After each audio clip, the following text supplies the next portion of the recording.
ਬਿਸਮਿल्लाहिर्रहमानिर्रहीम ਤੇ अस्सलाम वालेकुम।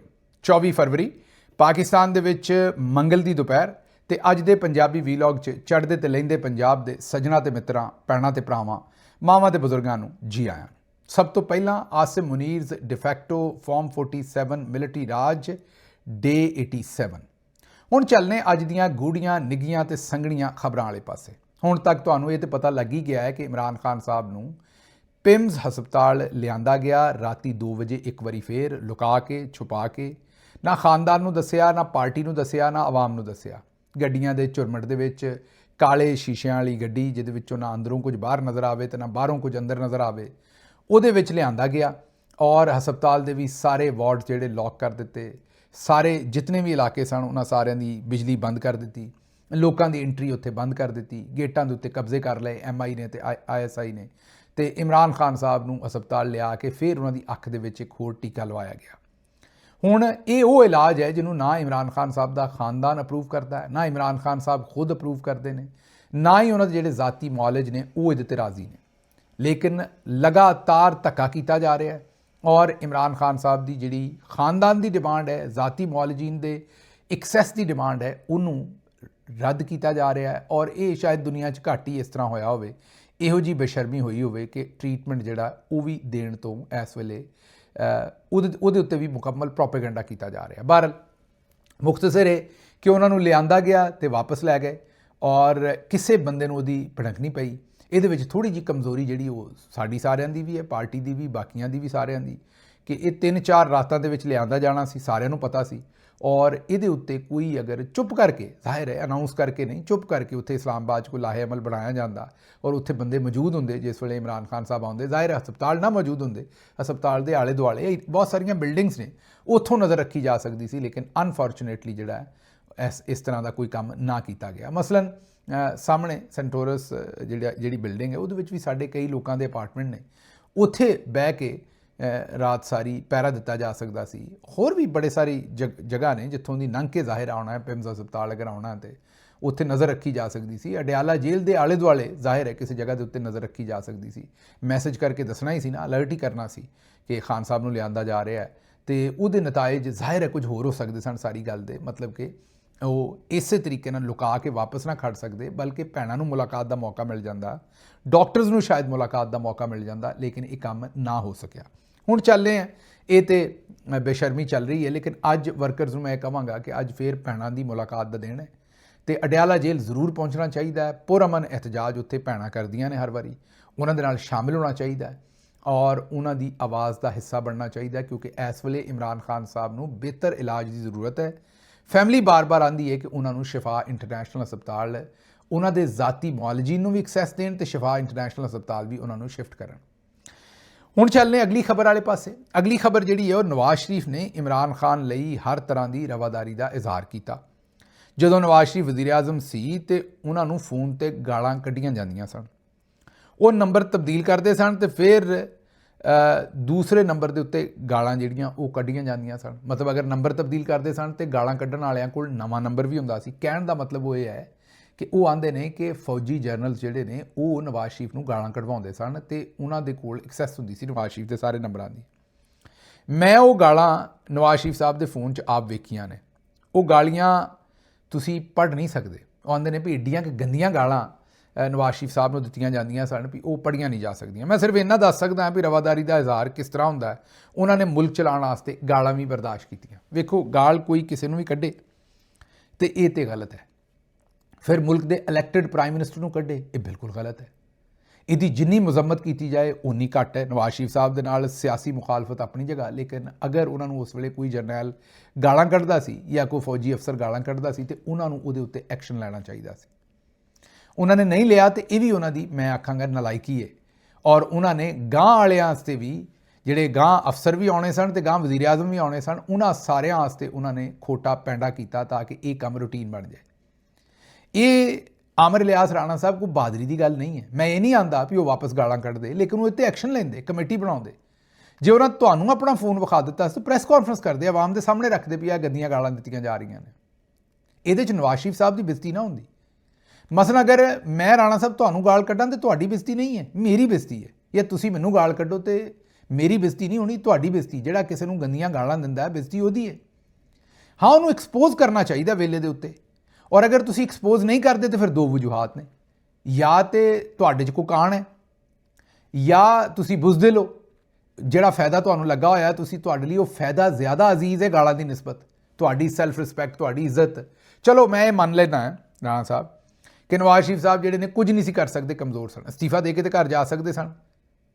ਇਹ ਤੁਸੀਂ ਨਵੀਂ ਗੱਲ ਕੀਤੀ ਹੈ ਵੀ ਇਹ ਰਵਾਦਾਰੀ ਹੈ ਗੰਦੀਆਂ ਗਾਲਾਂ ਖਾਣਾ। ਇਹ ਕਿੱਥੋਂ ਦੀ ਰਵਾਦਾਰੀ ਹੈ? ਜੇ ਮੈਨੂੰ ਦੱਸੋ ਵੀ ਮੈਂ ਖੁਦਾ ਨਾ ਖਾਸਤਾ ਕਦੇ ਵੀ ਇਹ ਸੋਚ ਵੀ ਨਹੀਂ ਸਕਦਾ ਵੀ ਤੁਹਾਨੂੰ ਗੰਦੀ ਗਾਲ ਦਿਆਂ, ਲੇਕਿਨ ਮੈਂ ਜਾਂ ਕੋਈ ਹੋਰ ਸ਼ਖਸ ਤੁਹਾਨੂੰ ਗੰਦੀਆਂ ਗਾਲਾਂ ਦੇਈਏ, ਤੁਸੀਂ ਰਵਾਦਾਰੀ ਦੇ ਵਿੱਚ ਬਰਦਾਸ਼ਤ ਕਰੋਗੇ ਉਹਨਾਂ ਨੂੰ? ਇਹ ਤਾਂ ਕੋਈ ਗੱਲ ਨਾ ਹੋਈ। ਇਹ ਤਾਂ ਤੁਸੀਂ ਐਵੇਂ ਸਪਿਨ ਕਰ ਰਹੇ ਹੋ, ਸਪਿਨ ਡਾਕਟਰਿਨ ਚਲਾ ਰਹੇ ਹੋ ਇੱਕ ਨਵੀਂ ਨਵਾਜ਼ ਸ਼ਰੀਫ ਸਾਹਿਬ ਵਾਸਤੇ ਵੀ ਉਹਨਾਂ ਨੂੰ ਗੰਦੀਆਂ ਗਾਲਾਂ ਦਿੱਤੀਆਂ ਜਾਂਦੀਆਂ ਸਨ ਤੇ ਉਹ ਚੁੱਪ ਕਰਕੇ ਸੁਣਦੇ ਰਹਿੰਦੇ ਸਨ ਤੇ ਇਹ ਰਵਾਦਾਰੀ ਹੈ ਤੇ ਉਹ ਮੁਲਕ ਚਲਾਉਣਾ ਚਾਹੁੰਦੇ ਸਨ। ਮੈਂ ਨਹੀਂ, ਮੈਂ ਤੁਹਾਡੀ ਗੱਲ ਨਾਲ ਸਹਿਮਤ ਨਹੀਂ ਬਿਲਕੁਲ ਵੀ। ਇਹ ਜਾਂ ਤੇ ਉਹਨਾਂ ਦੀ ਕਮਜ਼ੋਰੀ ਸੀ, ਜਾਂ ਜਿਹੜਾ ਉਹਨਾਂ ਦੇ ਜ਼ਾਹਿਰ ਮਾਲ ਪਾਣੀ ਬਣਾ ਰਹੇ ਸਨ, ਉਹਨਾਂ ਨੂੰ ਲੱਗਦਾ ਸੀ ਕਿ ਚਲੋ ਗਾਲਾਂ ਖਾਈ ਜਾਓ, ਉੱਤੋਂ ਗਾਲਾਂ ਖਾਈ ਜਾਓ, ਵਿੱਚੋਂ ਕੰਮ ਪਾਈ ਜਾਓ।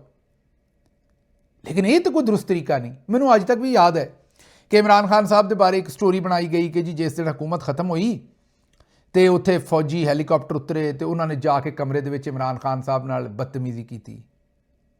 ਅੱਛਾ, ਸ਼ੁਰੂ ਦੇ ਵਿੱਚ ਮੈਨੂੰ ਲੱਗਦਾ ਸੀ ਐਵੇਂ ਕਿਸੇ ਬੇਵਕੂਫ ਨੇ ਖਬਰ, ਲੇਕਿਨ ਬਾਅਦ ਮੈਂ ਵੇਖਿਆ ਸੋਸ਼ਲ ਮੀਡੀਆ ਤੇ ਲੋਕੀ ਇਸ ਖਬਰ ਨੂੰ ਵਾਕਈ ਹਕੀਕਤ ਸਮਝਦੇ ਸਨ। ਮੈਂ ਪਹਿਲਾਂ ਵੀ ਇੱਕ ਦਿਨ ਇਹ ਚੀਜ਼ ਬੜੀ ਡਿਟੇਲ ਨਾਲ ਐਕਸਪਲੇਨ ਕੀਤੀ ਕਿ ਉਸ ਦਿਨ ਹੈਲੀਕਾਪਟਰ ਤੇ ਕੋਈ ਨਹੀਂ ਸੀ ਆਇਆ, ਲੇਕਿਨ ਹਾਂ ਇਹ ਜ਼ਰੂਰ ਹੈ ਕਿ ਜਿਹੜੇ DG ISI ਸਨ ਉਹ ਆਖਰੀ ਦਿਨ ਇਮਰਾਨ ਖਾਨ ਸਾਹਿਬ ਨੂੰ ਮਿਲਣ ਆਏ ਸਨ। ਤੇ ਮੈਂ ਨਾ ਹੀ ਦੱਸਾਂ ਵੀ ਉੱਥੇ ਖਾਨ ਸਾਹਿਬ ਨੇ ਉਹਨਾਂ ਨੂੰ ਕਿਹੜੀ ਗੱਲ ਕਹੀ ਸੀ ਤੇ ਉਹ ਬਿਹਤਰ ਹੈ। ਬਦਤਮੀਜ਼ੀ ਤੇ ਕਿਸੇ ਨੇ ਵੀ ਕਿਸੇ ਨਾਲ ਨਹੀਂ ਸੀ ਕੀਤੀ, ਲੇਕਿਨ ਜਿਹੜੀਆਂ ਗੱਲਾਂ ਖਾਨ ਸਾਹਿਬ ਨੇ ਉਸ ਦਿਨ DG ISI ਉਸ ਵੇਲੇ ਦੇ ਲੈਫਟੀਨੈਂਟ ਜਨਰਲ ਜਿਹੜੇ ਹੁਣ ਰਿਟਾਇਰਡ ਨੇ ਨਦੀਮ ਅੰਜਮ ਸਾਹਿਬ, ਉਹਨਾਂ ਨੂੰ ਜਿਹੜੀਆਂ ਗੱਲਾਂ ਕਹੀਆਂ ਸਨ, ਉਹ ਉਸ ਤੋਂ ਬਾਅਦ ਉਹਨਾਂ ਦਾ ਮੂੰਹ ਵੀ ਲਾਲ ਸੀ ਤੇ ਕੰਨ ਵੀ ਲਾਲ ਸਨ, ਔਰ ਉਹ ਦਰੁਸਤ ਗੱਲਾਂ ਕਹੀਆਂ ਸਨ, ਔਰ ਵਕਤ ਨੇ ਸਾਬਤ ਕੀਤਾ। ਤੇ ਹੁਣ ਸਾਰਿਆਂ ਨੂੰ ਪਤਾ ਹੈ ਕਿ ਉਹ ਉੱਥੇ ਜਾਤੀ ਉਮਰਾ ਦੇ ਵਿੱਚ ਜਿਹੜੇ ਨੇ ਉਹ ਭਾਂਡੇ ਲਾਉਂਦੇ ਫਿਰਦੇ ਨੇ। ਸ਼ਹਜ਼ਾਦ ਅਕਬਰ ਸਾਹਿਬ ਨੇ ਕਿਹਾ ਸੀ ਪਲੇਟਾਂ ਲਾਉਂਦੇ ਫਿਰਦੇ ਨੇ ਉਹਨਾਂ ਦੇ ਖਾਣਿਆਂ ਦੇ ਉੱਤੇ ਤੇ ਉਹ ਖਾਨ ਸਾਹਿਬ ਨੇ ਫਿਰ ਜਿਹੜੀਆਂ ਗੱਲਾਂ ਕਹੀਆਂ ਨੇ ਉਹ ਦਰੁਸਤ ਕਹੀਆਂ ਸਨ ਉਸ ਦਿਨ, ਲੇਕਿਨ ਉਹ ਖਾਨ ਸਾਹਿਬ ਨੇ ਕਹੀਆਂ ਸਨ, ਕਿਸੇ ਹੋਰ ਨੇ ਉਹਨਾਂ ਨੂੰ ਵਾਪਸ ਨਹੀਂ ਸੀ ਕਹੀਆਂ। ਔਰ ਇਹ ਮੈਂ ਤੁਹਾਨੂੰ ਦੱਸ ਦਿਆਂ ਕਿ ਖਾਨ ਸਾਹਿਬ ਨਾਲ ਅਗਰ ਸਾਰਾ ਟਾਈਮ ਕੋਈ ਵੀ ਬਦਤਮੀਜ਼ੀ ਕਰਦਾ ਤੇ ਉਹਨੂੰ ਪਬਲਿਕ ਦੇ ਸਾਹਮਣੇ ਐਕਸਪੋਜ਼ ਵੀ ਕਰਦੇ, ਜਿਵੇਂ ਉਹਨਾਂ ਸਾਈਫਰ ਕੀਤਾ ਹੈ, ਉਹਨੂੰ ਨੰਗੀਆਂ ਕਰ ਦਿੰਦੇ ਪੂਰੀ ਪਬਲਿਕ ਦੇ ਸਾਹਮਣੇ, ਔਰ ਅਸਤੀਫਾ ਦੇ ਕੇ ਵੀ ਘਰ ਚਲੇ ਜਾਂਦੇ। ਇਹ ਇਸ ਲਈ ਨਹੀਂ ਮੈਂ ਆਂਦਾ ਕਿ ਮੈਂ ਤੁਹਾਨੂੰ ਪਹਿਲੇ ਵੀ ਆਖਿਆ ਕਿ ਨਵਾਜ਼ ਸ਼ਰੀਫ ਸਾਹਿਬ ਨਾਲ ਜਾਂ ਆਮਿਰ ਇਲਿਆਸ ਰਾਣਾ ਸਾਹਿਬ, ਤੁਸੀਂ ਵੀ ਤੇ ਸਾਡੇ ਹਿਸਾਬ ਨਾਲ ਤੇ ਨੂਨ ਲੀਗ ਦੇ ਹੀ ਆਦਮੀ ਹੋ ਨਾ। ਸਹਾਫਤ ਤੇ ਪਿੱਛੇ ਚਲੀ ਗਈ ਨਾ ਕਿਤੇ, ਜਿਹੜੀ ਸਹਾਫਤ ਤੁਸੀਂ ਕਰਦੇ ਹੋ ਮਾਸ਼ਾਅੱਲਾ, ਤੁਸੀਂ ਵੀ ਤੇ ਨੂਨ ਲੀਗ ਦਾ ਹੀ ਕੰਮ ਕਰਦੇ ਹੋ ਸਾਰਾ। ਲੇਕਿਨ ਕੋਈ ਕੱਢੇ ਖਾਂ ਤੁਹਾਨੂੰ ਗਾਲ, ਅਸੀਂ ਉਹਦੇ ਨਾਲ ਕਦੀ ਵੀ ਨਹੀਂ ਖਲੋ ਸਕਦੇ, ਉਹਦੀ ਮੁਜ਼ੰਮਤ ਕਰਾਂਗੇ ਇਨਸ਼ਾਅੱਲਾ। ਪਹਿਲੀ ਗੱਲ ਤੇ ਅੱਲਾ ਨਾ ਕਰੇ ਤੁਹਾਨੂੰ ਕਦੀ ਕੋਈ ਗਾਲ ਕੱਢੇ, ਲੇਕਿਨ ਅਗਰ ਕਦੀ ਇਹ ਹਾਦਸਾ ਹੋਵੇ, ਹਾਂ ਇਹ ਸਾਨੂੰ ਪਤਾ ਵੀ ਸਾਨੂੰ ਕੋਈ ਗਾਲ ਕੱਢੇਗਾ ਤੇ ਤੁਸੀਂ ਨਹੀਂ ਖਲੋਵੋਗੇ ਉਸ ਗੱਲ ਦੇ ਉੱਤੇ, ਤੁਸੀਂ ਉਹ ਗਾਲ ਕੱਢਣ ਵਾਲੇ ਦੇ ਨਾਲ ਹੀ ਖਲੋਵੋਗੇ। ਨੂਨ ਲੀਗ ਦਾ ਵਤੀਰਾ, ਅਸੀਂ ਨਹੀਂ ਖਲੋਵਾਂਗੇ ਗਾਲ ਕੱਢਣ ਵਾਲੇ ਦੇ ਨਾਲ। ਲੇਕਿਨ ਇਹਦਾ ਮਤਲਬ ਇਹ ਨਹੀਂ ਹੈ ਵੀ ਤੁਸੀਂ ਗਾਲਾਂ ਖਾਓ ਤੇ ਆਖੋ ਇਹ ਰਵਾਦਾਰੀ ਹੈ ਤੇ ਇਹ ਰਿਵਾਜ ਬਣਾ ਦਿਓ ਤਾਂ ਕਿ ਇਹ ਜਿਹੜੇ ਜਰਨੈਲ ਨੇ ਗਾਂ ਜਿਹੜਾ ਆਉਣ ਵਾਲਾ ਉਹਨੂੰ ਵੀ ਗਾਲਾਂ ਕੱਢਣ ਤੇ ਉਸ ਤੋਂ ਬਾਅਦ ਅਗਲੇ ਨੂੰ ਵੀ ਗਾਲਾਂ ਕੱਢਣ। ਕੋਈ ਗੱਲ ਹੈ ਯਾਰ ਕਰਨ ਵਾਲੀ? ਚਲੋ ਬਈ ਬਿਲਕੁਲ ਹੀ ਕੁਝ ਨਹੀਂ, ਤੁਸੀਂ ਬੜੇ ਕਮਜ਼ੋਰ ਹੋ ਤੇ ਅਸਤੀਫਾ ਦੇ ਕੇ ਘਰ ਚਲੇ ਜਾਓ, ਕੰਮ ਮੁਕਾ ਦਿਓ। ਬਹਰਹਾਲ ਜੀ ਅਗਲੀ ਖਬਰ ਤੇ ਚੱਲਦੇ ਹਾਂ। ਮੀਡੀਆ 'ਚ ਕਿਹਾ ਜਾਂਦਾ ਹੈ ਕਿ ਇਮਰਾਨ ਖਾਨ ਆਪਣੀ ਵਜ੍ਹਾ ਤੋਂ ਮੁਸ਼ਕਿਲਾਤ ਦਾ ਸ਼ਿਕਾਰ ਨੇ। ਜੋ ਸ਼ਖਸ ਜੇਲ੍ਹ 'ਚ ਹੈ ਉਹਦੇ ਤੇ ਸਾਰਾ ਗਮੋ ਗੁੱਸਾ ਪਾ ਦਿੱਤਾ ਜਾਂਦਾ ਜਾਂ ਕੱਢ ਲਿਆ ਜਾਂਦਾ ਉਹਦੇ ਤੇ, ਔਰ ਜੋ ਸਭ ਕੁਝ ਕਰ ਰਹੇ ਨੇ ਉਹਨਾਂ ਦੇ ਕੋਲੋਂ ਕੋਈ ਸਵਾਲ ਨਹੀਂ ਕਰਦਾ। ਇਹਨਾਂ ਦੇ ਕੋਲੋਂ ਕੋਈ ਸਵਾਲ ਨਹੀਂ ਕਰਦਾ ਕਿ ਆਪਣੀ ਆਈਨੀ ਹਦੂਦ 'ਚੋਂ ਬਾਹਰ ਨਿਕਲ ਕੇ ਕਿਉਂ ਕੰਮ ਕਰ ਰਹੇ ਹੋ। ਕੀ ਇਮਰਾਨ ਖਾਨ ਨੇ 300 ਮੁਕੱਦਮਾਤ ਆਪਣੇ ਉੱਤੇ ਖੁਦ ਬਣਾਏ ਨੇ? ਕੀ ਇਮਰਾਨ ਖਾਨ ਆਪਣੀ ਵਜ੍ਹਾ ਤੋਂ ਆਪਣੀ ਇਸ ਜੇਲ੍ਹ ਦੇ ਵਿੱਚ ਨੇ? ਅਲੀਨਾ ਸ਼ਿਗਰੀ ਸਾਹਿਬਾ ਕਹਿਣਾ ਚਾਹ ਰਹੇ ਨੇ ਕਿ ਇਹ ਇੱਕ ਅਜੀਬ ਬੇਸ਼ਰਮੀ ਹੈ ਕਿ ਆਖਿਆ ਜਾਂਦਾ ਇਮਰਾਨ ਖਾਨ ਆਪਣੀ ਵਜ੍ਹਾ ਤੋਂ ਜੇਲ੍ਹ ਦੇ ਵਿੱਚ, ਆਪਣੇ ਕਸੂਰਾਂ ਦੀ ਵਜ੍ਹਾ ਤੋਂ ਜੇਲ੍ਹ ਦੇ ਵਿੱਚ। ਉਹਨਾਂ ਨੇ ਕਿਹਾ ਸਾਰਿਆਂ ਨੂੰ ਨਹੀਂ ਪਤਾ 300 ਮੁਕੱਦਮੇ ਕਿੰਨੇ ਬਣਾਏ ਨੇ। ਨਾਲ ਅਲੀਨਾ ਸ਼ਿਗਰੀ ਸਾਹਿਬਾ ਨੇ ਕਿਹਾ ਕਿ ਅਸਲ ਫਸਾਦ ਦੀ ਜੜ ਇਹ ਹੈ ਵੀ ਕੋਈ ਖੁਦ ਸਾਖਤਾ ਹੀ ਆਪੇ ਹੀ ਰੋਲ ਲੈ ਲੈਂਦਾ ਹੈ ਮੈਂ ਕੌਮ ਨੂੰ ਠੀਕ ਕਰਨਾ। ਪਹਿਲਾਂ ਮੁਸ਼ਰਫ ਸਾਹਿਬ ਨੇ ਕਿਹਾ ਵੀ ਮੈਂ ਕੌਮ ਦਾ ਅੱਬਾ ਜੀ ਹਾਂ, ਹੁਣ ਮੈਂ ਕੌਮ ਨੂੰ ਠੀਕ ਕਰਨਾ। ਵੀ ਕੌਮ ਨੂੰ ਵੀ ਪੁੱਛ ਲਓ ਕੌਮ ਤੁਹਾਨੂੰ ਮੰਨਦੀ ਹੈ ਜਾਂ ਨਹੀਂ। ਉਸ ਤੋਂ ਬਾਅਦ ਹੁਣ ਆਸਿਮ ਮੁਨੀਰ ਸਾਹਿਬ ਆਉਂਦੇ ਨੇ ਵੀ ਮੈਂ ਜਨਾਬ ਇੱਥੇ 2035 ਤੱਕ ਰਹਿਣਾ ਤੇ 40 ਤੱਕ ਰਹਿਣਾ, ਮੈਂ ਹੀ ਖੈਰ ਖੁਆਹ ਇਸ ਕੌਮ ਦਾ, ਮੈਂ ਹੀ ਸਭ ਤੋਂ ਵੱਡਾ ਮੁਹਿੱਬ ਵਤਨ ਹੈ, ਮੈਂ ਹੀ ਤੁਹਾਡਾ ਪਾਲਣਹਾਰ ਹੈ ਤੇ ਮੈਂ ਹੀ ਤੁਹਾਡਾ ਜਿਹੜਾ ਨਾ ਉਹ ਸੇਵੀਅਰ ਹੈ ਤੇ ਮੈਂ ਨਹੀਂ ਕਿਤੇ ਵੀ ਜਾਣਾ। ਇਹ ਜਿਹੜੇ ਖੁਦ ਸਾਖਤਾ ਤੁਸੀਂ ਆਪਣੇ ਆਪ ਨੂੰ ਰੋਲ ਅਸਾਈਨ ਕਰ ਲੈਂਦੇ ਹੋ, ਖੁਦ ਸਾਖਤਾ ਆਪਣੇ ਬਾਰੇ ਸਮਝ ਲੈਂਦੇ ਹੋ ਕਿ ਮੇਰੇ ਤੋਂ ਚੰਗਾ ਜਿਹੜਾ ਬੰਦਾ ਹੈ ਕੋਈ ਨਹੀਂ, ਮੇਰੇ ਤੋਂ ਸਗਾ ਪਾ ਕੇ ਇਹ ਵੀ ਤੁਹਾਨੂੰ ਕਿਸੇ ਨੇ ਕਿੰਨੇ ਦੇ ਦਿੱਤਾ ਇਹ ਹੱਕ ਕਿ ਤੁਹਾਡੇ ਤੋਂ ਸਗਾ ਕੋਈ ਨਹੀਂ। ਇਹ ਤਾਂ ਇਸ ਤਰ੍ਹਾਂ ਹੀ ਹੈ ਨਾ ਵੀ ਕਿਸੇ ਦੇ ਬੱਚੇ ਦੀ ਸ਼ਾਦੀ ਨਾ ਹੋਈ ਹੋਵੇ ਤੇ ਉੱਥੇ ਜਾ ਕੇ ਬਵੇ ਆ ਕੇ ਮੇਰੇ ਤੋਂ ਸਗਾ ਕੋਈ ਨਹੀਂ ਤੇ ਇਹ ਸਾਕ ਮੈਨੂੰ ਦੇ ਦਿਓ, ਰਿਸ਼ਤਾ ਮੇਰੇ ਨਾਲ ਹੀ ਕਰੋ। ਉਹ ਆਖਣ ਨਹੀਂ ਅਸੀਂ ਨਹੀਂ ਦੇਣਾ, ਨਹੀਂ ਮੇਰੇ ਤੋਂ ਸਗਾ ਕੋਈ ਹੈ ਹੀ ਨਹੀਂ, ਮੈਂ ਹੀ ਕਰਨਾ ਇੱਥੇ ਵਿਆਹ, ਮੇਰੇ ਤੋਂ ਸਗਾ ਜਿਹੜਾ ਮੇਰੇ ਤੋਂ ਜ਼ਿਆਦਾ ਪਿਆਰ ਹੀ ਕਿਸੇ ਨੇ ਨਹੀਂ ਤੁਹਾਡੇ ਨਾਲ, ਤੁਹਾਡੇ ਟੱਬਰ ਦੇ ਨਾਲ, ਇਸ ਲਈ ਇਹ ਸਾਕ ਮੈਨੂੰ ਹੀ ਦਿਓ ਹਰ ਸੂਰਤ। ਇਹ ਉਹ ਜਿਹੀ ਜ਼ਿੱਦ ਹੈ ਸਾਡੇ ਜਰਨੈਲਾਂ ਦੀ। ਇਹ ਧੱਕੇ ਦੇ ਨਾਲ ਜਿਹੜਾ ਆਉਂਦੇ ਨੇ ਕਿ ਜਨਾਬ ਅਸੀਂ ਇਸ ਵੇਲੇ ਤੁਹਾਡੇ ਪੀਰੋ ਮੁਰਸ਼ਦ ਹਾਂ, ਸਾਨੂੰ ਹੀ ਮੰਨੋ, ਆਪਣੇ ਰੋਲ 'ਚ ਜਾਓ, ਆਪਣਾ ਕੰਮ ਕਰੋ, 3 ਸਾਲਾਂ ਵਾਸਤੇ ਆਏ ਹੋ, ਕੰਮ ਕਰੋ ਆਪਣਾ ਜਿਹੜਾ ਤੁਹਾਡਾ ਕੰਮ ਹੈ। ਆਰਮੀ ਚੀਫ ਦੇ ਤੌਰ ਤੇ ਫੌਜ ਦੀ ਜਿਹੜੀ ਸਰਬਰਾਹੀ ਤੁਹਾਨੂੰ ਲੱਭਦੀ ਹੈ ਉਹ ਆਈਨ ਦੇ ਅੰਦਰ ਜੋ ਕਾਇਦੇ ਆਜ਼ਮ ਰਹਿਮਤੁल्लाह ਅਲੈਹ 1948 'ਚ ਸਟਾਫ ਕਾਲਜ ਦੱਸ ਕੇ ਗਏ ਨੇ, ਉਹਨਾਂ ਕੰਮ ਕਰੋ ਤੇ ਘਰ ਜਾਓ।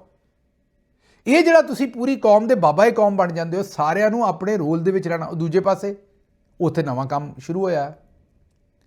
ਪਹਿਲਾਂ ਫਾਤਿਮਾ ਜਨਾਹ ਸਾਹਿਬਾ ਦੇ ਨਾਲ ਧੱਕਾ ਕੀਤਾ ਅਯੂਬ ਖਾਨ ਸਾਹਿਬ ਨੇ, ਯਾਦ ਹੈ ਤੁਹਾਨੂੰ ਜੋ ਕੁਝ ਉਹਨਾਂ ਨੇ ਉਹਨਾਂ ਨਾਲ ਕੀਤਾ, ਜੋ ਬੇਸ਼ਰਮੀ ਕੀਤੀ, ਬੇਹਯਾਈ ਕੀਤੀ ਉਹਨਾਂ ਨੇ ਫਾਤਿਮਾ ਜਨਾਹ ਸਾਹਿਬਾ ਦੇ ਨਾਲ। ਤੇ ਹੁਣ ਦੂਸਰਾ ਧੱਕਾ ਮਰੀਮ ਨਵਾਜ਼ ਉਹਨਾਂ ਨਾਲ ਕਰ ਰਹੀ ਹੈ। ਮਾਦਰੇ ਮਿਲਤ ਦਾ ਖਿਤਾਬ ਜਿਹੜਾ ਉਹ ਫਾਤਿਮਾ ਜਨਾਹ ਸਾਹਿਬਾ ਕੋਲੋਂ ਖੋ ਰਹੇ ਨੇ। ਸਭ ਦੀ ਮਾਂ, ਸਭ ਦੀ ਮਾਂ, ਇਹ ਤੁਸੀਂ ਮਾਦਰੇ ਮਿਲਤ ਬਣ ਰਹੇ ਹੋ। ਤੁਹਾਨੂੰ ਯਾਦ ਹੋਏਗਾ ਹਾਰੂਨ ਰਸ਼ੀਦ ਸਾਹਿਬ ਔਰ ਦੂਸਰੇ ਸਾਰੇ ਜਿਹੜੇ ਸੀਨੀਅਰ ਜਰਨਲਿਸਟ ਨੇ ਉਹ ਸਾਨੂੰ ਕਈ ਵਰਿਆਂ ਤੋਂ ਦੱਸ ਰਹੇ ਨੇ, ਇਹ ਪਿਛਲੇ ਤਕਰੀਬਨ 25 ਸਾਲ ਤੋਂ ਕਮ ਅਜ਼ ਕਮ ਇਹ ਗੱਲ ਕਰ ਰਹੇ ਨੇ ਜਾਂ 30 ਸਾਲ ਤੋਂ, ਕਿ ਨਵਾਜ਼ ਸ਼ਰੀਫ ਆਪਣੇ ਆਪ ਨੂੰ ਕਾਇਦੇ ਆਜ਼ਮ ਸਾਨੀ ਸਮਝਦਾ ਹੈ। ਨਵਾਜ਼ ਸ਼ਰੀਫ ਨੇ ਐਵੇਂ ਹੀ ਧੋਖੇ ਨਾਲ ਜਮਾਤ ਦਾ ਨਾਮ ਹੀ ਨਵਾਜ਼ ਸ਼ਰੀਫ ਰੱਖਿਆ, ਮੁਸਲਿਮ ਲੀਗ ਨਵਾਜ਼ ਸ਼ਰੀਫ ਰੱਖਿਆ, ਮਤਲਬ ਧੱਕੇ ਨਾਲ ਮੁਸਲਿਮ ਲੀਗ ਵੀ ਬਣ ਗਈ। ਫਿਰ ਨਵਾਜ਼ ਸ਼ਰੀਫ ਸਾਹਿਬ ਦੇ ਬਾਰੇ ਇਹ ਵੀ ਆਉਂਦੇ ਨੇ ਲੋਕੀ ਵੀ ਇਹਨਾਂ ਨੇ ਆਪਣੀ ਸਾਲਗਿਰਾ ਵੀ ਧੱਕੇ ਨਾਲ ਤਬਦੀਲ ਕਰਕੇ ਉਹ ਹੀ ਬਣਾ ਲਈ ਜਿਹੜੀ ਕਾਇਦੇ ਆਜ਼ਮ ਰਹਿਮਤੁल्लाह ਅਲੈਹ ਦੀ ਸਾਲਗਿਰਾ ਹੈ। ਤੇ ਉੱਤੋਂ ਚਾਹੁੰਦੇ ਵੀ ਨੇ ਕਿ ਮੈਨੂੰ ਕਾਇਦੇ ਆਜ਼ਮ ਮੰਨਿਆ ਜਾਏ, ਤੇ ਉਹਨਾਂ ਦੀ ਧੀ ਜਿਹੜੀ ਆਉਂਦੀ ਹੈ ਮੈਨੂੰ ਮਾਦਰੇ ਮਿਲਤ ਮੰਨਿਆ ਜਾਏ। ਉਹ ਕਾਇਦੇ ਆਜ਼ਮ ਦੀ ਜਿਹੜੀ ਲੈਗੇਸੀ ਉੱਤੇ ਕਬਜ਼ਾ ਕਰਨਾ ਚਾਹੁੰਦੇ ਨੇ, ਤੇ ਧੀ ਜਿਹੜੀ ਉਹ ਫਾਤਿਮਾ ਜਨਾਹ ਸਾਹਿਬਾ ਦੀ ਲੈਗੇਸੀ ਤੇ ਮਾਦਰੇ ਮਿਲਤ ਉਹਨਾਂ ਦਾ ਖਿਤਾਬ ਹੈ, ਉਹ ਉਹਨਾਂ ਕੋਲ ਖੋਣਾ ਚਾਹੁੰਦੇ ਨੇ। ਇਹ ਸਭ ਦੀ ਮਾਂ ਚੈੱਕ ਕਰੋ, ਤੇ ਹੱਦ ਹੈ ਵੈਸੇ। ਅੱਛਾ ਜੀ, ਅੱਗੋਂ ਰਾਣਾ ਸਨਾਉੱਲਾ ਸਾਹਿਬ ਕਹਿੰਦੇ ਨੇ ਵੀ ਇੱਕ ਬੰਦਾ ਜ਼ਿੱਦ ਤੇ ਖੜਾ ਹੈ, ਕੋਈ ਗੱਲ ਮੰਨਣ ਨੂੰ ਤਿਆਰ ਨਹੀਂ, ਉਹਦਾ ਕੀ ਕਰੀਏ? ਅਸੀਂ ਉਹਨੂੰ ਆਨੇ ਡੀਲ ਲੈ ਲਾ, ਸਾਡੀ ਲੱਤ ਥੱਲਿਓ ਲੰਘ ਜਾ, ਸਾਡੀ ਨਹੀਂ ਜਰਨੈਲਾਂ ਦੀ ਲੱਤ ਥੱਲਿਓ। ਇਹ ਵਿਚਾਰੇ ਕੌਣ ਨੇ ਤੇ ਆਪ ਬੱਕਰੀ ਨੇ, ਆਪ 20 ਵਾਰੀ ਲੰਘੇ ਇਹਨਾਂ ਦੀ ਲੱਤ ਥੱਲਿਓ। ਇਮਰਾਨ ਖਾਨ ਨੂੰ ਆਂਦੇ ਨੇ ਵੀ ਡੀਲ ਲੈ ਲਾ, ਉਹਨਾਂ ਦੀ ਲੱਤ ਥੱਲਿਓ ਲੰਘ ਜਾ, ਤੇ ਉਹ ਆਂਦਾ ਵੀ ਮੈਂ ਨਹੀਂ ਲੰਘਣਾ। ਤੇ ਹੁਣ ਗਿਲੇ ਗੁੱਸੇ ਇਹ ਕਰਦੇ ਨੇ ਵੀ ਇੱਕ ਬੰਦੇ ਦਾ ਕੀ ਕਰੀਏ ਜਿਹੜਾ ਗੱਲ ਹੀ ਨਹੀਂ ਮੰਨਦਾ। ਤੁਸੀਂ ਕੀ ਕਰਨਾ ਰਾਣਾ ਸਾਹਿਬ? ਤੁਸੀਂ ਕੁਝ ਨਹੀਂ ਕਰਨਾ। ਇਹ ਇਨਸ਼ਾਅੱਲਾ ਅੱਲਾ ਦੀ ਜ਼ਾਤ ਇਮਰਾਨ ਖਾਨ ਨੂੰ ਵੀ ਫਤਹ ਦੇਗੀ ਤੇ ਇਸ ਕੌਮ ਨੂੰ ਵੀ ਫਤਹ ਦੇਗੀ। ਪਹਿਲੀ ਵਾਰੀ ਕੋਈ ਦਲੇਰ ਲੀਡਰ ਜਿਹੜਾ ਉਹ ਆਪਣੀ ਅਣਖ ਵਾਸਤੇ, ਆਪਣੀ ਕੌਮ ਦੀ ਅਣਖ ਵਾਸਤੇ ਖਲੋਤਾ ਹੈ। ਲੇਕਿਨ ਤੁਹਾਨੂੰ ਕਿਉਂਕਿ ਸਮਝ ਨਹੀਂ ਆ ਰਹੀ, ਕਿਉਂਕਿ ਤੁਸੀਂ ਕਦੀ ਇਹ ਕੰਮ ਕੀਤਾ ਹੀ ਨਹੀਂ, ਨਾ ਤੁਹਾਡੇ ਲੀਡਰਾਂ ਨੇ, ਨਾ ਤੁਸੀਂ। ਹੱਡੀਆਂ ਨੂੰ ਥੁੱਕ ਲਾਇਆ ਤੇ ਭੱਜ ਗਏ ਜਿਸ ਵੇਲੇ ਮੌਕਾ ਮਿਲਿਆ ਡੀਲ ਕਰਕੇ। ਉਹ ਹੁਣ ਖਲੋ ਗਿਆ, ਕੰਮ ਕਰਦਾ ਪਤਾ ਲੱਗਦਾ, ਹੁਣ ਖਲੋਤਾ ਹੈ ਨਾ। ਤੇ ਹੁਣ ਬਰਦਾਸ਼ਤ ਕਰੋ, ਮੈਂ ਹੀ ਆਖਾਂਗਾ ਜਦੋਂ ਕੋਈ ਵੀ ਲੀਡਰ ਕੰਮ ਕਰਦਾ ਹੈ ਨਾ, ਮਤਲਬ ਕਿ ਖਲੋਂਦਾ ਆਪਣੇ ਥਾਂ 'ਤੇ, ਤਾਂ ਫਿਰ ਪਤਾ ਲੱਗਦਾ ਹੈ। ਚਲੋ ਅੱਗੇ ਚੱਲਨੇ। ख्वाजा आसिफ ने साहब ने फरमाया कि PTI ਦੇ ਵਿੱਚ ਬਾਨੀ ਇਮਰਾਨ ਖਾਨ ਤੋਂ ਸਿਵਾ ਹਰ ਰਹਿਨੁਮਾ ਨੂੰ ਗਾਲਾਂ ਪੈ ਚੁੱਕੀਆਂ ਨੇ। ਇਹ ਅਜੀਬ ਹੀ ਬਿਆਨ ਦੇ ਦਿੱਤਾ। ਉਹਦੀ ਵਜ੍ਹਾ ਇਹ ਹੈ ਵੀ ਲੋਕੀ ਹੁਣ ਛੇੜਨ ਡਏ ਨੇ ਕਿ ਜਨਾਬ ਚਲੋ ਇਹ ਗੱਲ ਕਿਸੇ ਹੱਦ ਤੱਕ ਦਰੁਸਤ ਹੋਏਗੀ ਕਿ PTI ਦੇ ਵਿੱਚ ਵਰਕਰ ਜਿਹੜਾ ਉਹ ਸਾਰਿਆਂ ਨੂੰ ਹੀ ਤੁੰਨ ਦਿੰਦਾ ਹੈ, ਲੇਕਿਨ ਨੂਨ ਲੀਗ ਦੇ ਵਿੱਚ ਤੇ ਮੇਰਾ ਮਤਲਬ ਹੈ ਕਿ ਜਿਹੜਾ ਤੁਹਾਡੇ ਬਾਨੀ ਨੇ ਉਹਨਾਂ ਨੂੰ ਵੀ ਪੈ ਚੁੱਕੀਆਂ ਨੇ। ਚਲੋ ਕਮ ਅਜ਼ ਕਮ ਸਾਡਾ ਵਰਕਰ ਇਮਰਾਨ ਖਾਨ ਦੀ ਤਾਂ ਇੱਜ਼ਤ ਕਰਦਾ ਹੈ, ਤੇ ਤੁਹਾਡੇ ਨੂਨ ਲੀਗ ਦੇ ਵਿੱਚ ਤੇ ਸਾਰਿਆਂ ਨੂੰ ਵੀ ਪੈ ਚੁੱਕੀਆਂ ਨੇ, ਤੇ ਨਾਲ ਤੁਹਾਡੇ ਲੀਡਰ ਨੂੰ ਵੀ ਪੈ ਚੁੱਕੀਆਂ ਨੇ। ਇਹੋ ਜਿਹੇ ਬਿਆਨ ਨਾ ਦਿਆ ਕਰੋ, ਮਾੜੀ ਗੱਲ ਹੈ। ਆਬਦ ਸ਼ੇਰ ਅਲੀ ਸਾਹਿਬ ਨੇ ਕਿਹਾ ਵੀ ਜੇ ਮਰੀਮ ਨਵਾਜ਼ ਨੇ ਤਿਆਰਾ ਖਰੀਦ ਲਿਆ ਹੈ ਤੇ ਕੀ ਹੋ ਗਿਆ? ਪੰਜਾਬ ਹਕੂਮਤ ਤੇ ਖਰੀਦਿਆ, ਕੋਈ ਘਰ ਲਈ ਤਾਂ ਨਹੀਂ ਖਰੀਦਿਆ। ਤਿਆਰੇ 'ਚੋਂ ਨਿਕਲ ਆਓ, ਉਹਨਾਂ ਆਖਿਆ ਕਿਹੜੀ ਕਿਆਮਤ ਆ ਗਈ ਹੈ, ਵੇਖੋ ਹੋਰ ਕਿੱਡੇ ਕਿੱਡੇ ਕੰਮ ਮਰੀਮ ਨਵਾਜ਼ ਨੇ ਕਰ ਛੱਡੇ ਨੇ, ਉਹਨਾਂ 'ਤੇ ਤਵੱਜੋ ਦਿਓ ਸਾਰਿਆਂ 'ਤੇ। ਤੇ ਨਾਰਾਜ਼ ਸਨ ਉਹ ਬੜਾ ਕਿ ਇਹ ਇੱਕ ਤਿਆਰਾ ਲੈ ਲਿਆ ਤੇ ਇਹਦੇ ਉੱਤੇ ਐਡੀ ਕਿਉਂ ਤੁਸੀਂ ਰੌਲਾ ਪਾਤਾ, ਨਾ ਕਰੋ। ਨਾ ਕਿਹਾ 20 ਸਾਲ ਪੁਰਾਣਾ ਤਿਆਰਾ ਸੀ, ਅਗਰ ਉਹ ਤਿਆਰਾ ਬਦਲ ਦਿੱਤਾ ਤੇ ਐਡਾ ਕਿਹੜੀ ਖੱਪ ਪੈ ਗਈ? ਅਸਲ ਦੇ ਵਿੱਚ ਉਹ ਸੁਣਾ ਕਿਸੇ ਹੋਰ ਨੂੰ ਰਹੇ ਨੇ ਜਿਨ੍ਹਾਂ ਨੇ ਖਬਰ ਲੀਕ ਕੀਤੀ ਹੈ। ਅਸੀਂ ਥੋੜ੍ਹੀ ਖਬਰ ਲੀਕ ਕੀਤੀ ਸੀ, ਇਹ ਜ਼ਾਹਿਰ ਹੈ ਜਰਨੈਲਾਂ ਨੇ ਲੀਕ ਕਰਵਾਈ ਸੀ। ਔਰ ਉਸ ਤੋਂ ਬਾਅਦ ਬ੍ਰਿਗੇਡੀਅਰ ਸ਼ੀਨ ਦੀ ਡਿਊਟੀ ਲੱਗੀ ਸੀ ਵੀ ਇਹ ਤੁਨ ਪਰ 52 ਪਹੁੰਚਾ ਦਿਓ ਇਸ ਖਬਰ ਨੂੰ। ਤਾਂ ਸਾਰੇ ਚੈਨਲਸ ਨੇ, ਜਿੰਨੇ ਜਰਨੈਲਾਂ ਦੇ ਕਰੀਬ ਵਾਲੇ ਚੈਨਲ ਨੇ, ਉਹਨਾਂ ਨੇ ਤੁੰਨ ਕੇ ਟਰਾਂਸਮਿਸ਼ਨ ਕੀਤੀ ਸੀ ਇਸ ਜਹਾਜ਼ ਦੇ ਉੱਤੇ। ਇਹ ਤੁਹਾਨੂੰ ਉੱਥੇ ਹੀ ਭਾਈ ਸਾਹਿਬ ਨੂੰ ਹੀ ਦੱਸਣਾ ਪੈਣਾ ਵੀ ਜਨਾਬ ਇਹ ਤੁਸੀਂ ਕੀ ਕੀਤਾ ਸਾਡੇ ਨਾਲ। ਅੱਛਾ ਜੀ, ਅਗਲੀ ਖਬਰ ਜਿਹੜੀ ਹੈ ਉਹ ਅਜ਼ਮਾ ਬੁਖਾਰੀ ਸਾਹਿਬਾ ਦੇ ਨਾਲ ਬਹੁਤ ਹੀ ਜ਼ਿਆਦਾ ਲੰਮਾ ਚੌੜੀ ਟ੍ਰੋਲਿੰਗ ਹੋ ਗਈ ਹੈ ਵਿਚਾਰੀਆਂ ਨਾਲ। ਇੱਥੋਂ ਤੱਕ ਕਿ ਖੁਰਮ ਦਸਤਗੀਰ ਇਹਨਾਂ ਦੇ ਆਪਣੇ ਬੰਦੇ ਨੇ ਗੁਜਰਾਂਵਾਲੇ ਤੋਂ, ਉਹਨਾਂ ਨੂੰ ਪੁੱਛਿਆ ਵੀ ਪੰਜਾਬ ਹਕੂਮਤ ਨੇ ਲਗਜ਼ਰੀ ਜਹਾਜ਼ ਲਿਆ ਹੈ ਤੇ ਤੁਹਾਡਾ ਇਹਦੇ ਉੱਤੇ ਕੀ ਪੁਆਇੰਟ ਆਫ ਵਿਊ ਐਂਕਰ ਨੇ ਕਿਹਾ। ਉਹਨਾਂ ਕਿਹਾ ਜੀ ਇਹ ਜਹਾਜ਼ ਵਾਲੀ ਗੱਲ ਜਿਹੜੀ ਹੈ ਇਹ ਸਾਡੀ ਵਜ਼ੀਰ ਬੜੀ ਕਾਬਲ ਹੈ ਅਜ਼ਮਾ ਬੁਖਾਰੀ, ਇਹ ਉਹੀ ਜਵਾਬ ਦੇ ਸਕਦੀ, ਮੈਂ ਨਹੀਂ ਦੇ ਸਕਦਾ। ਮਤਲਬ ਅਜ਼ਮਾ ਬੁਖਾਰੀ ਸਾਹਿਬਾ ਦੀ ਜਿੰਨੀ ਕੁ ਝੰਡ ਪਰੇਡ ਹੋਈ ਹੈ, ਜਿੰਨੀ ਕੁ ਉਹਨਾਂ ਦੀ ਬੇਇੱਜ਼ਤੀ ਹੋਈ ਹੈ ਵਿਚਾਰੀਆਂ ਦੀ, ਜਿੰਨੀ ਕੁ ਉਹਨਾਂ ਨੂੰ, ਮੇਰਾ ਮਤਲਬ ਹੈ ਕਿ ਉਹਨਾਂ ਦੀ ਟ੍ਰੋਲਿੰਗ ਹੋਈ ਹੈ, ਮੈਂ ਸ਼ਾਇਦ ਹੀ ਕਿਤੇ ਵੇਖੀ ਹੋਏਗੀ ਇਹ ਜਹਾਜ਼ ਵਾਲੇ ਮਾਮਲੇ ਤੇ। ਝੂਠ ਜੋ ਮਾਰੇ ਸਨ। ਹੁਣ ਇੱਕ ਉਹ ਜੁਮਲਾ ਕਹਿੰਦੇ ਹੁੰਦੇ ਨੇ, ਅਸੀਂ ਤੇ ਆਖਿਆ ਸੀ ਵੀ ਮਾੜਾ, ਲੇਕਿਨ ਉਹ ਬਜ਼ਿੱਦ ਸਨ, ਉਹਨਾਂ ਆਖਿਆ ਨਹੀਂ ਇਹ ਬੜਾ ਅੱਛਾ ਜੁਮਲਾ ਹੈ, ਇਹ ਮਾੜਾ ਨਹੀਂ ਹੈ, ਤੁਹਾਡੇ ਜ਼ਿਹਨਾਂ 'ਚ ਗੰਦਗੀ ਹੈ। ਤੇ ਅੱਜ ਅਸੀਂ ਉਹ ਵਾਪਸ, ਉਹ ਆਂਦੇ ਬਾਬਾ ਜੀ ਦਾ ਠੁੱਲੂ ਆਂਦੇ ਨੇ, ਇਹਨਾਂ ਨੂੰ ਕੀ ਮਿਲਿਆ ਬਾਬਾ ਜੀ ਦਾ ਠੁੱਲੂ।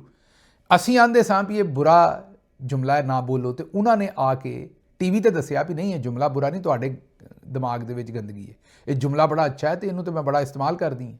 ਤੇ ਹੁਣ ਫਿਰ ਅਸੀਂ ਤੁਹਾਡਾ, ਕਿਉਂਕਿ ਇਹ ਜੁਮਲਾ ਬੜਾ ਅੱਛਾ ਹੈ ਤੇ ਅਸੀਂ ਵਾਪਸ ਬਾਜੀ ਇਹੀ ਆਨੇ ਹਾਂ ਵੀ ਉਹ ਬਾਜੀ ਨੂੰ ਤਾਂ ਲੱਭ ਗਿਆ ਜਹਾਜ਼, ਤੇ ਤੁਹਾਨੂੰ ਫਿਰ ਇਹਦੇ 'ਚੋਂ ਬਾਬਾ ਜੀ ਦਾ ਠੁੱਲੂ ਹੀ ਲੱਭਿਆ ਹੈ ਸਾਰੀ ਗੱਲ ਦੇ ਵਿੱਚੋਂ। ਮਤਲਬ ਤੁਹਾਡੀ ਟ੍ਰੋਲਿੰਗ ਹੋਈ ਹੈ ਸਾਰੀ ਦੀ ਸਾਰੀ, ਤੁਹਾਡੇ ਪੱਲੇ ਤਾਂ ਕੁਛ ਨਾ ਰਿਹਾ। ਲੇਕਿਨ ਚਲੋ, ਤੁਹਾਨੂੰ ਕਿਹੜਾ ਖਿਆਲ ਹੋਣਾ, ਤੁਸੀਂ ਫਿਰ ਇਹੀ ਆਖਣਾ ਵੀ ਹਾਫਿਜ਼ ਜੀ ਤੁੰਨ ਕੇ ਰੱਖੋ। ਇਹ ਤੁੰਨ ਕੇ ਰੱਖਿਆ ਜੇ ਹਾਫਿਜ਼ ਜੀ ਨੇ, ਇਹ ਜ਼ਾਹਿਰ ਹੈ ਉਸੇ ਪਾਸੇ ਖਬਰ ਜਿਹੜੀ ਉਹ ਲੀਕ ਹੋਈ ਸੀ, ਜਿਹੜੀ ਉਹਨਾਂ ਨੇ ਕਰਵਾਈ ਹੈ। ਅੱਛਾ ਜੀ, ਅਗਲੇ ਪਾਸੇ ਖੈਬਰ ਪਖਤੂਨਖਵਾ ਦੀ ਹਕੂਮਤ ਨੇ ਇਸ ਸਾਲ ਸਿਹਤ ਕਾਰਡ ਲਈ 41 ਅਰਬ ਰੁਪਇਆ ਰੱਖਿਆ ਤੇ ਇਹ ਜਿਹੜੇ 2 ਜਹਾਜ਼ 3 ਜਹਾਜ਼ ਮਿਲ ਕੇ 40 ਅਰਬ ਤੋਂ ਉੱਤੇ ਦਾ ਕੰਮ ਹੈ ਜਿਹੜੇ ਖਰੀਦੇ ਗਏ ਨੇ। ਤੇ ਯਾਦ ਕਰੋ, ਬਾਜੀ ਨੇ ਤੇ ਸਪੈਸ਼ਲੀ ਚੈਚੇ ਨੂੰ ਫੋਨ ਕਰਕੇ ਕਿਹਾ ਸੀ ਵੀ ਇਮਰਾਨ ਖਾਨ ਦਾ ਪ੍ਰੋਜੈਕਟ ਹੈ, ਸਿਹਤ ਕਾਰਡ ਬੰਦ ਕਰ ਦਿਓ। ਉਹ ਕਾਲ ਵੀ ਲੀਕ ਹੋਈ ਸੀ, ਸਾਰਿਆਂ ਨੇ ਸੁਣੀ ਹੈ, ਕੋਈ ਉਹਦੇ ਤੇ ਸ਼ੱਕ ਸ਼ੁਬਾ ਨਹੀਂ। ਦੋਵੇਂ ਚੈਚੇ ਭਤੀਜੀ ਦੀ, ਸ਼ਹਿਬਾਜ਼ ਸ਼ਰੀਫ ਔਰ ਮਰੀਮ ਸਾਹਿਬਾ ਦੀ, ਉਹ ਕਾਲ ਲੀਕ ਹੋਈ ਸੀ ਜਿਹੜੀ ਸਾਰਿਆਂ ਨੇ ਸੁਣੀ ਹੈ ਤੇ ਉਹ ਬੜੀ ਵਾਜ਼ੇ ਹੈ।